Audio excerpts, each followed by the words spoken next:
Terima kasih pemirsa, Anda masih bersama kami di program PHK, pokoknya harus kerja. Masih bersama saya Aprila Kasia dan juga tamu yang telah kita undang dari PT Tekno Internasional Mandiri, yaitu Bapak Imran Dahsyat Marzuki ya Pak ya, dari Director Solution Services.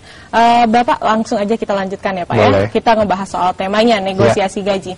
Kalau menurut Bapak nih, apa sih yang harus dilakukan oleh seorang kandidat kalau ditanya gaji, berapa gaji yang Anda inginkan? Ya. Itu harus seperti apa tuh kandidatnya Pak? Ya, kalau saya harus menjawab ini, barangkali kita harus memilah-milah dari posisi kandidat itu. Apakah dia itu seorang fresh graduate, apakah dia seorang experience ya. Bisa juga dia itu suatu perekrutan massal, ada kan biasanya merekrut massal. Kalau rekrut massal biasanya udah nggak bisa lagi tuh nego gajinya, sekarang semuanya udah ditentukan gitu. Yang penting lolos, ada oke, silahkan kerja. Kali ini barangkali kita bahas dari segi yang experience dulu ya, karena fresh graduate nanti lain lagi dia punya stand positionnya itu. Kalau Anda seorang experience, Anda baru memasuki suatu tahap interview, kemudian Anda ditanya ya, Anda harus menyadari dulu bahwa saya sekarang berada dalam tahap interview apa. Apakah itu masih baru awal interview, sudah ditanya, atau mid level Anda sudah lolos beberapa tes, atau pada saat yang final, yang akhir itu Anda harus menentukan, ini loh nanti gaji saya, biasanya dengan pihak HRD, macam itu. Saya menyarankan sebetulnya, kalau umpamanya bisa dilakukan dengan teknik negosiasi Anda, itu baru pada stage akhir, itu baru Anda sebutkan berapa sebenarnya keinginan gaji saya. Tetapi dengan catatan, ya, ada yang bilang bahwa kita harus ingat antara kemampuan dan keinginan. Betul. Ya, jadi kita nggak bisa tiba-tiba pas ditanya, wah, saya udah ditanya berapa gajinya, kemudian dia sebutkan angka dari langit atau apa gitu, itu juga unprofessional, gitu ya, menurut saya. Jadi yang penting adalah pada saat Anda itu, Anda bisa menjawab misalnya dengan diplomasi sementara. Ditanya, enggak, Anda harus isi segala macam. Bu, Pak, kalau boleh saya diberi waktu untuk konsentrasi dulu dalam proses interview ini atau menjalani proses rekrutmen, baru nanti kita akan diskusi. Nah, itu skills Anda yang perlu Anda latih nanti, itu bagaimana caranya gitu ya. Jangan ujuk-ujuk langsung Anda sebutkan, Anda tulis saya mau segini gitu.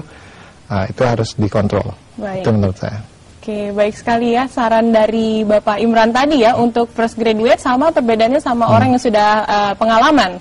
Kemudian Pak, tips and trick biar negosiasinya lancar. Jadi mesti gimana tuh Pak? Jadi ini kita bicara barangkali tahap negosiasi di mana Anda sudah panggilan final, kemudian ini akan menentukan standar gaji Anda nanti di perusahaan ya. Sebelum kita datang atau sebelum kita masuk ke tempat itu ya, sebelumnya kita harus sudah mencari informasi, baik itu secara research ataupun networking, alumni, milis-milis, sosial, silahkan. Anda kurang lebih harus tahu kira-kira range gaji saya ini seberapa. Nah, ada beberapa faktor yang perlu diingat juga, bahwa perusahaan yang akan Anda masuki ini termasuk faktor apa? Apakah dia perusahaan internasional, perusahaan lokal. Juga perlu Anda research mengenai bidang daripada perusahaan ini. Ada beberapa segmen industri yang mana memang kualitas atau nominal gajinya itu lebih di atas yang lain. Saya ambil contoh yang gampang, IT network. Itu biasanya kalau kita mau nyari engineer di situ memang rata-rata lebih tinggi daripada standar yang ada. Kayak oil juga gitu ya? Oil and gas misalnya, consumer goods ya. Kemudian ada juga kalau dapat Anda beruntung lamaran sebagai konsultan. Nah, semua faktor ini harus Anda kembangkan dan Anda tetapkan bahwa oke, standar yang ada sekarang, yang posisi saya sebelum bernego adalah segini, gitu. Itu aja. Oke. Kalau untuk mendapatkan informasi-informasi tersebut ya Pak ya, Bapak menyarankan kita harus cari di mana sih Pak gitu? Ya, yang paling gampang pertama ya kita tanya ke paman Google katanya ya. Om Google ini paling baik biasanya. Kita bisa research di sana. Di sana banyak sekali bocoran, blogs ya, milis-milis HRD, sesama alumni barangkali itu ada yang sudah kerja duluan atau pernah kerja di perusahaan itu. Atau kadang ada kawan yang ada di perusahaan itu gitu ya. Nah, intinya jangan berhenti untuk mencari informasi, itu aja. Jadi jangan pasrah, adalah berapa aja gue digaji ntar gue siap, gitu kan. Nah itu jangan gitu, nah, sayang. Ibu aja gitu. Karena ini adalah suatu golden opportunity buat dia, betul. untuk menentukan dia ke depannya. Belum tentu ke depan lagi ada istilah tawaran untuk negosiasi gaji, enggak. Anda langsung masuk ke dalam sistem daripada penggajian perusahaan tersebut. Baik. Nah, jadi sebenarnya faktor-faktor yang berpengaruh itu banyak ya Pak ya, dari yang tadi Bapak bilang gitu, dari dia industri perusahaan apa dulu gitu. Bener. Kita harus cari tahu dia tuh industri perusahaan apa. Kemudian tingkat-tingkatan gaji pun nggak sama ya Pak antara perusahaan satu dengan yang lain gitu. Dengan ini perusahaan internasional atau nasional seperti itu ya Pak ya. Jadi banyak sekali faktor ya. Itu dia tadi kegunaan dari survei itu adalah seperti itu, untuk biar kita tahu standarnya dan kita bisa menetapkan standar, dan kita bisa ngomong sama pencari kerja interviewernya berapa gaji yang memang betul-betul cocok untuk kita untuk sesuai dengan pekerjaan kita ya Pak ya. Tipe pekerjaan juga penting ya. Tipe pekerjaannya apa itu dalam hal kontrak, permanen gitu. Terus apakah dia harus mobile atau hanya itu back office gitu ya. Semua itu harus dikalkulasikan. Baik. Kalau seandainya Pak negosiasinya nggak lancar, itu gimana tuh Pak jadinya? Ya pertama yang saya sarankan ya berdoa barangkali ya. Pertama kali datang itu udah harus berdoa. Karena apa?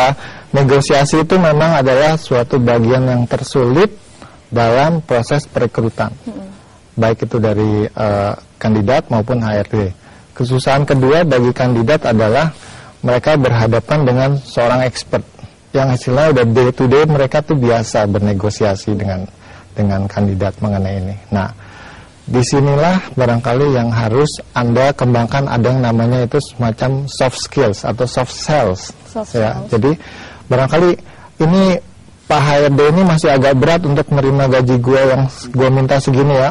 Anda ulang lagi, Pak, saya dulu waktu di ITB ini angka informatif saya segini loh, saya A semua loh Pak, gitu. Nah, boleh ini ya Pak, boleh seperti itu ya Pak ya? Boleh, dan itu memang kesempatan Anda untuk menjual diri istilahnya dalam hal soft selling ya, gitu. Apalagi kalau banyak pekerjaannya itu berhubungan dengan marketing segala macam, wah di situ Anda dinilai.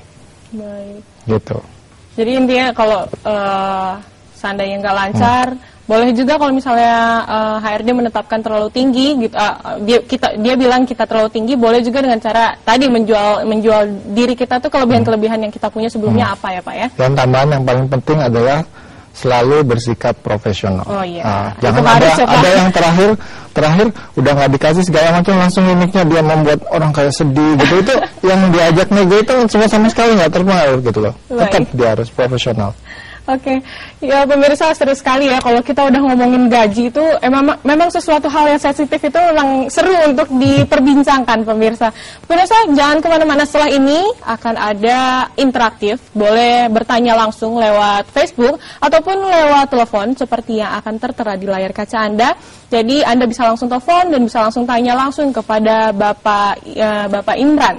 Bapak Imran dari tim Techno International Mandira ya Pak ya? Ya. Oke, dan jangan kemana-mana, tetap di PHK, pokoknya harus kerja.